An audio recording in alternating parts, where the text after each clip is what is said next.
Бұл құрмадан жасалынған десерт. Баршаңызға қайырлы күн, мен құрметті көрермендерім. Мен сіздермен бүгін қазіргі таңда ютубта хит болып жатқан, ауызашарға дайындауға болатын керемет құрма десертімен бөліскелі отырмын. Онда көрсетілген тек қана осы 3 зат қана: құрма, жаңғақ және кунжут.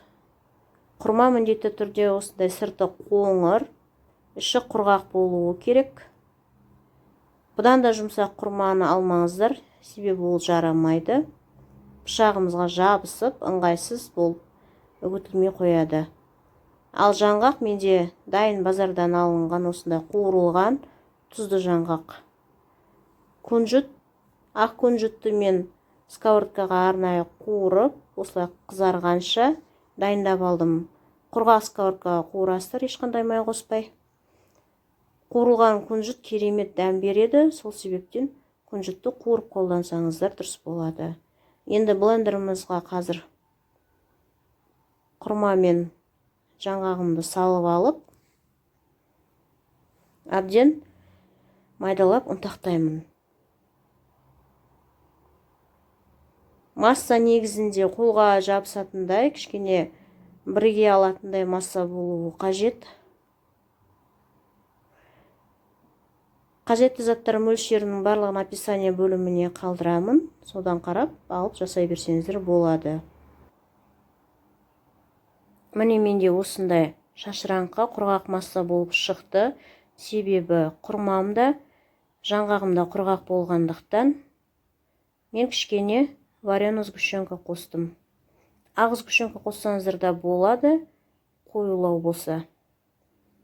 Маған осындай масса қажет. Қазір мен тексеріп көремін. Егерде масса иіліп, пластилин сияқты кез келген формаға келе алатындай болса, демек ары қарай еш нәрсе қосудың қажеті жоқ. Осы күйінде қалдырамын. Дәл осы масса қажет. Мен салыстырмалы түрде резеңке қолғаппен де, жалаң қолмен де жасап көрдім. Резеңке қолғаппен жұмыс жасаған кішкене ыңғайсыздау екен, себебі масса тым сірнелі болғандықтан жабыса береді. Мен қазір өзіме қажетті формада осылай ұзынша етіп жасаймын.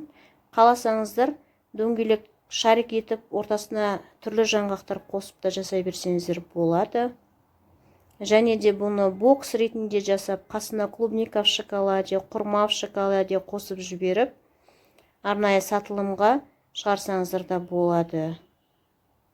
Өте керемет идея.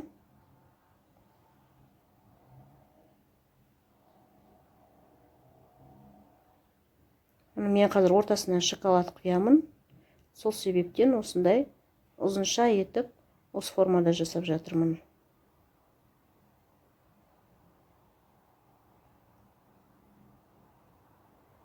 Менің каналыма тіркеліп, қазақша каналды қолдап, маған лайк қойып, пікір білдіре отырыңыздар, егер видео ұнап жатса. Және де оң жақта қоңыраушаны бассаңыздар, менің видеоларым алғаш болып көрінеді.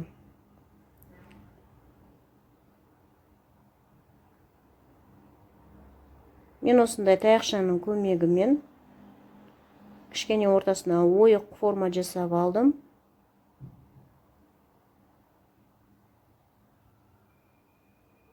Және де осылай толық кунжутпен қаптап шықтым.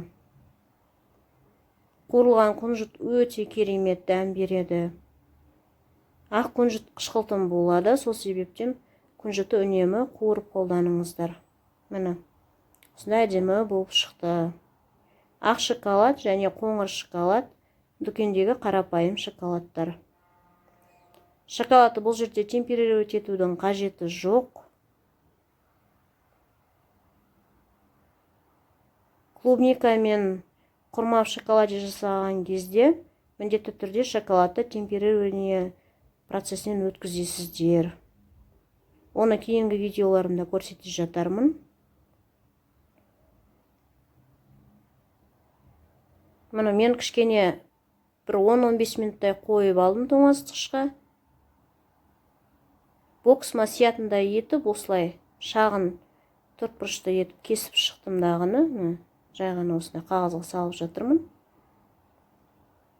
Қажетінше гүлмен осылай сәндеп шығасыздар.